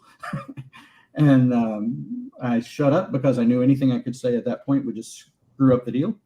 And he said, look, I was going to be in New York a week later on Law and Order. And so we had lunch with Dan and Jan Jones. And he said, what do you want to do? And I said, well, he didn't ask me. He said, I want you to do something with horror, since you're so associated with horror in your movies. And I said, okay, cool. And I started saying, I've got this idea of synthetically created or artificially created vampires and werewolves. And he said, oh, that's cool. And I said, I'd played with it a little bit in Bloodshot, because Bloodshot's blood is replaced with nanites, and I did a vampire story. And I was talking to him, and he said, well, what did you want to do? I said, I want to do Batman. And he said, then do Batman. Hell, do Batman and Superman and tie it together with your vampires and werewolves. So I created a pitch, and it was called, it was called Carpe Noctem, Seize the Night, with a K. I thought it was damn clever. And I'm in the DC offices a month later, and Dan is in Texas with Bob Wayne, who was their marketing guy. And Dan said, I was talking to Bob, and Bob says Latin doesn't sell. And I said, okay. What do you want to call it? He said, well, he asked me what it's about. And I said, well, it's Superman and Batman versus vampires and werewolves. He says, well, there's your damn title. And so that's what we did. Superman and Batman versus vampires and werewolves. Did 6 issues as a miniseries. Very successful, reprinted as a trade paperback. I still get email occasionally, or fan mail. I then followed it up with a Batman Confidential 5-issue run called Batman versus the Undead, which featured the same characters, but I got to play with zombies and stuff like that. And got to write all these wonderful characters. I had written the Demon. I didn't know. I told Dan up front, I said, I didn't grow up as a DC guy. I grew up as a Marvel guy. So I'm going to do my best, but you're going to have to tell me. And he said, I want you to write it your way because you're not carrying around 70 years of continuity in your head. And so I wrote the iconic, what I felt was the iconic Superman and Batman. So my Batman has a Batcave with a giant penny and a giant Joker card, and he drives a Batmobile, and he is a detective, and has a great relationship with Alfred, who kind of helps keep him on his toes. And that struck a chord. People really liked the fact that I wasn't getting caught up in which one of the Robins was killed and so forth. I think that's great. Hey, I just realized we've gone all this time and not even shown the wonderful graphics that you've got for us. Let's show those. Okay. So Changelings, about 5 years ago, I hooked up with an Indonesian company through Facebook, talking. One of the guys had posted some pictures of some food and said something in a language I didn't understand. I thought it was Tagalog. I thought it was Philippines. Turned out it was Indonesian. He's a visual effects guy and animator, and was starting to talk about publishing. I said, if you ever want to do comics, I'd love to do something with Southeast Asian folklore, because I've written a lot about Egyptian stuff. I've written a lot about Japanese history, even a little Chinese, but nothing with Southeast Asia. Ended up making a deal with them and creating Changelings was the first title. And this is drawn by a guy named Ramat Handoko and colored by a guy named Sakti Yumono. And just really super proud of this stuff. And so we released the first 7 issues. It contained story through Diamond. I made a deal with Diamond Comics with them. Company came out to San Diego. I set them up with a booth, and we designed banners, and we designed tablecloths and the whole presentation. And they really developed some fans there. Unfortunately, the financier of the company wanted to change the plan. The plan had been, we come out with 2 titles in February, 2 titles in April, 2 titles in June. And at that point, we're much more of a force to reckon with as far as Diamond catalog is concerned. Not but he wanted to see the finished stories of anything that was in production before we released the first one. And so I was writing 12-issue arcs. And so we're just now about to release new titles. But Changelings is basically, the premise is a human boy and a demon boy and a human girl are swapped at birth. She lives in the spirit plane. He lives on Earth. And it's kind of a nurture versus nature. He's raised by good people. He's a good person, even though really he's a demon. And these 2 characters have to rise up and fight each other. And because it's throughout time that this is constantly replaying, I did a steampunk story. For whatever reason, Sumatra is in Indonesia. Every time I've ever heard of Sumatra, what goes through my brain is the Giant Rat of Sumatra, which is a Sherlock Holmes story that was never written but was referenced in a Holmes story. And so I told this Giant Rat of Sumatra story, and I actually have these guys, they're hiding in the woods because they're looking for a rare orchid, and one of them is Sir Arthur Conan Doyle as a young man. Yeah. So he's in the story, and Very cool. And it was just so much fun. So these are the characters you see here are reincarnation representations of the modern characters, but these are the ones from like 150 years ago. Oh, fantastic.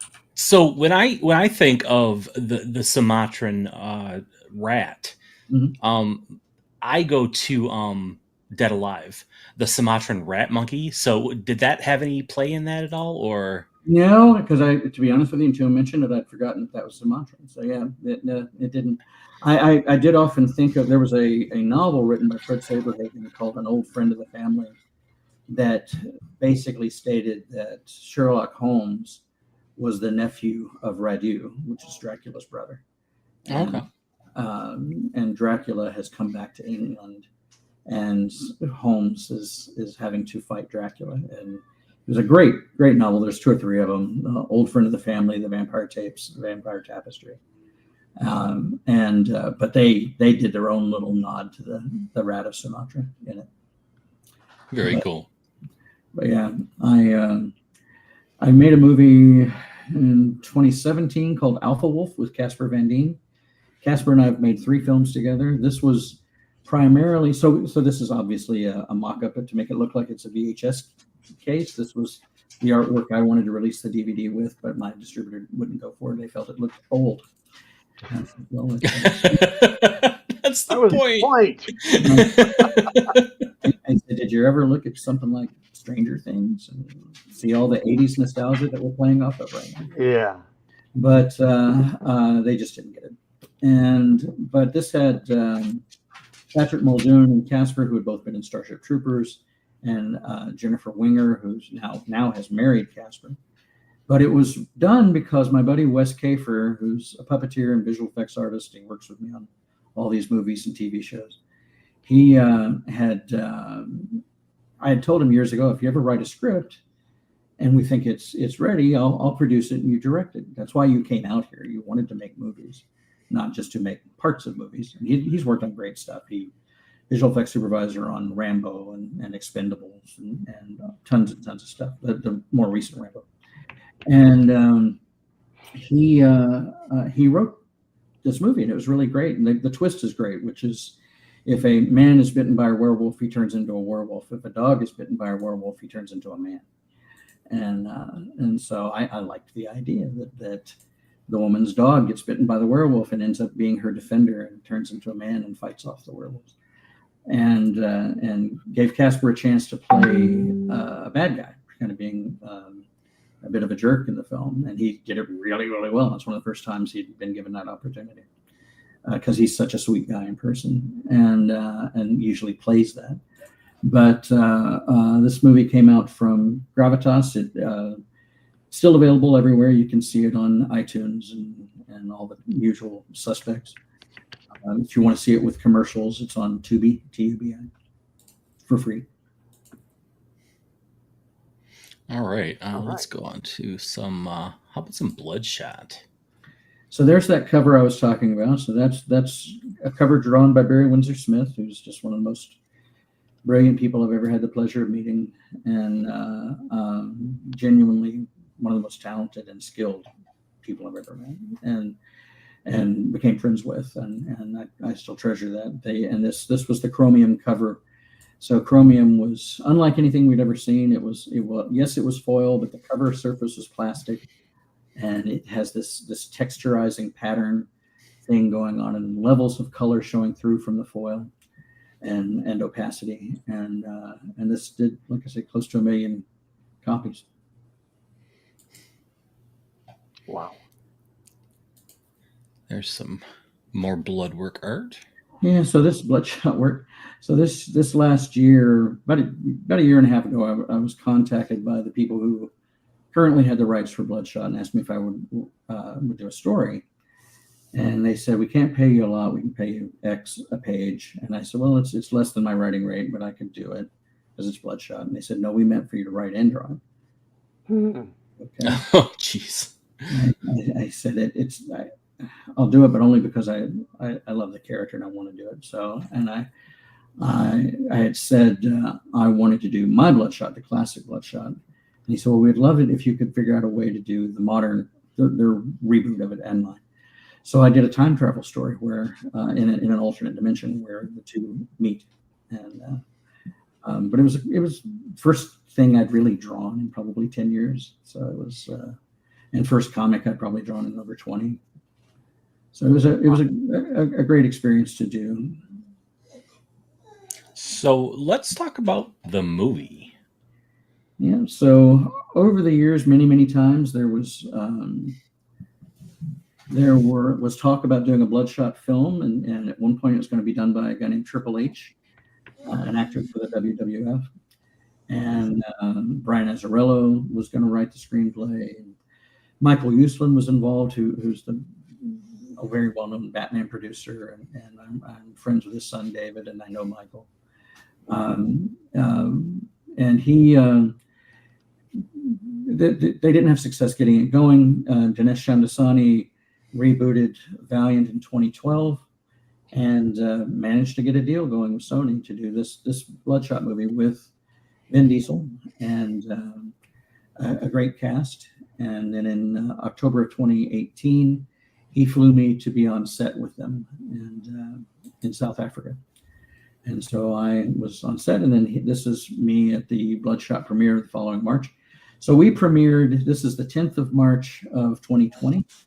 So COVID is in the air, and we're not sure what to do. So a lot of people aren't shaking hands. We're fist bumping and the like. And on the black carpet, it wasn't a red carpet. And being interviewed, and I brought copies of the book for the hardback collection for the actors. And then on Friday the 13th, we officially premiered. And I had 6 people with me, went to Man's Chinese Theater, a dream, something I really kind of helped create is at Man's Chinese Theater, 70 millimeter.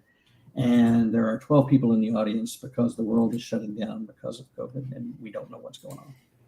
And, but one of my buddies who was part of that 7 knew the manager of the Chinese, and he been in Levi Tinker and called ahead, and we got the manager's box seats and free concessions. So we were able to watch the movie from a little safe confined space.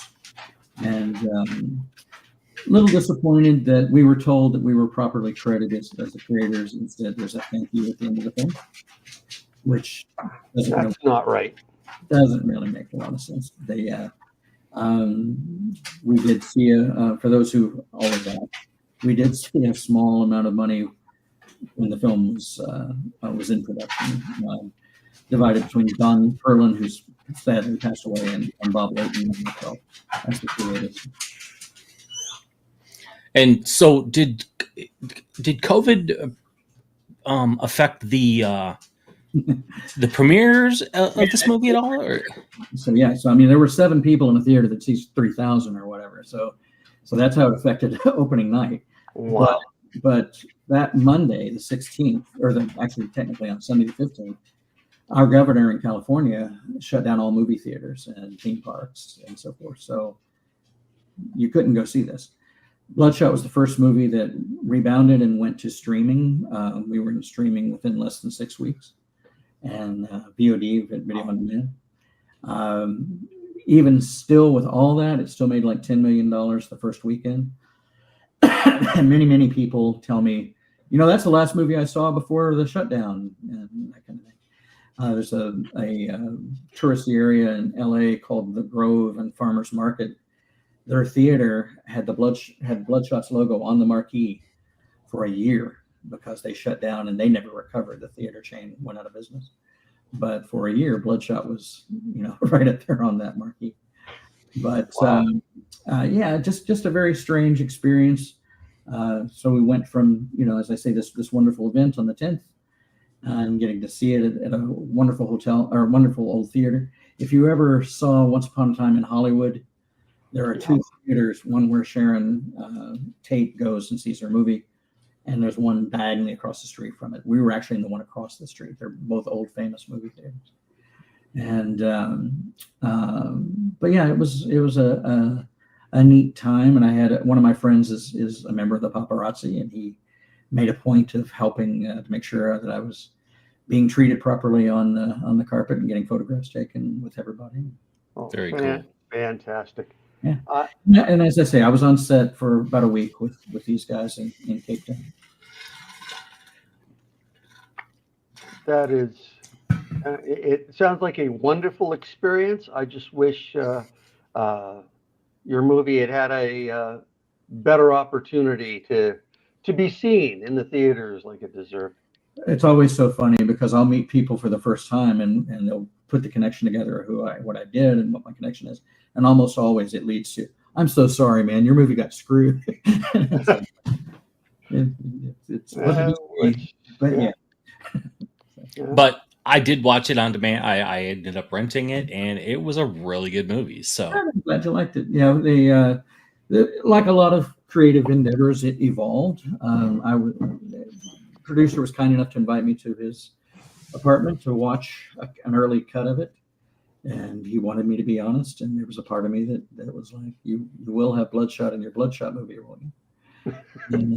And I gave notes that were identical to what Sony had given, and they ended up reshooting the ending. They got another chunk of money, and that whole explosive ending with the elevator fight and all that stuff was added, and all the times that Bloodshot shows his powers, really, they had a little taste of that. But they originally were trying to not do a superhero movie, and Kind of defeats the purpose of the. yeah. Well, it's you got to realize I think the world of Dinesh, one of these producers. But when I arrived in Cape Town, one of the first things he said was, "I just want you to know we're not really doing your Bloodshot, because the whole mafia thing. And I mean, when's the last time you saw organized crime as the villain in something modern?"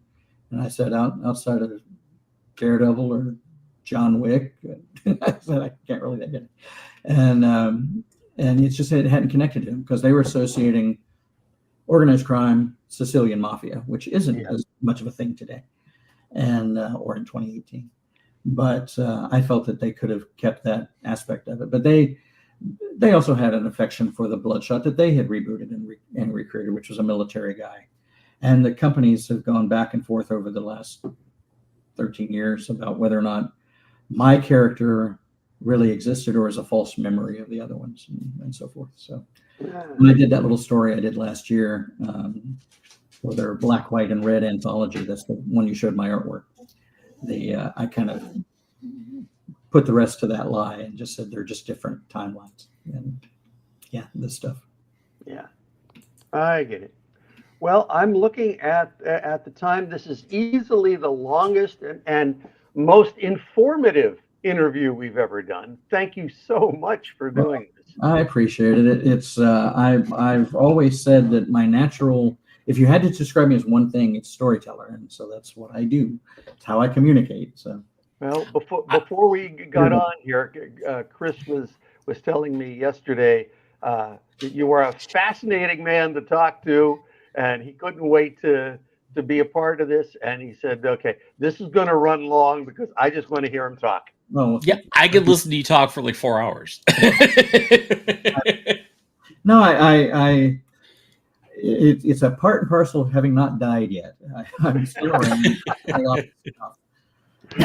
And the stuff I've done, I find interesting, and I like to think other people will too. So. Real quick though, did you do any effects or anything like that for Bloodshot? No, which I found odd. Nuts. That's just nuts. No, I didn't get a chance to write the first pass at a screenplay or even a story treatment or anything. Wow. That just doesn't make sense to me. No, it is what it is. I think that sometimes, hey, Mike Buckley has chimed in here a couple times. I know that sometimes people who do the larger project, the studio films and so forth, look at $2 and $3 million movies as well. That's just small potatoes. That's little stuff. They're not real movies, which is the kind of stuff I've mostly directed and created. But the reality is, and I pointed this out to somebody not too long ago who was kind of poo-pooing my work. It's like, one of my films made something like 1,500% return. Can you point that out about any of your movies? And it's like, I would rather make a movie that I know I can make money back for the investors than make one that's just a gamble all the time. Right. Yep. All right, Kevin. Thank you so much for giving this much of your time. It has been wonderful. Many of these stories, despite knowing you for so long, I had never heard before. Oh, yeah. Well, So- I'm glad for you, because I know that my kids have heard most of my stuff over and over again. So, and I flash back to my own dad telling stories, and at the time I always felt this story again. And then after he passed away, I kind of treasured those stories. And you look at it and realize that was kind of his way of trying to be immortal. Yeah. Is those stories will last. Well, I have an idea. So you need to record yourself telling all these stories, right? Yeah. And when you do pass, at your grave, it'll be this big, it'll be this big presentation, and it'll have the recording of your voice telling those stories. Yeah, I don't think I'm quite a big enough narcissist to do that. Yeah. Plus, you realize in 60 or 70 years, when he passes, there's going to be so many more stories. That's true. Right. It's got to be 60 or 70 more years, Kevin. Well, we've got the singularity coming. Ray Kurzweil thinks that by 2029 we'll have artificial general intelligence. By 2035, that we should be living another 40 or 50 years. We'll see. Well, let's see if we can get there. Yeah, exactly. All right, my friend. Thank you so much for this. Best to your families, and I will talk to you soon. All right. Thank you, Kevin. Bye-bye. All right. This has been a fantastic week. We've gone well over our usual time, and it was well worth it. We'll resume portfolio reviews and talking about our end of the comic industry next week. Yes.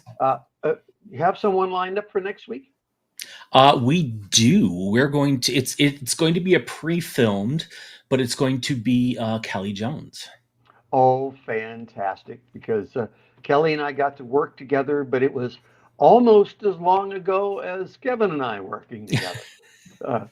We were doing work together in the around 1986. So I look forward to that, and I hope all of you watching will tune in for that one. All right. Thank you so much for joining us. And if you haven't already, please be sure to like and subscribe to the show. That helps us out a lot. And y'all have a great rest of your day. All right. And any of you that are artists wanting your art or color portfolios reviewed, send them on to us. Want to share that info? Yep. Hold on here. Sorry, I completely dropped the ball on that one. So you can send it to David at glasshousegraphics.com. If you want to send a portfolio for the possibility of getting reviewed live on our show, you can do that. Or you can send it to me at ghthrowingstones@glasshouse.com. All right. Thank you all for being here, and see you next week. All right. Bye.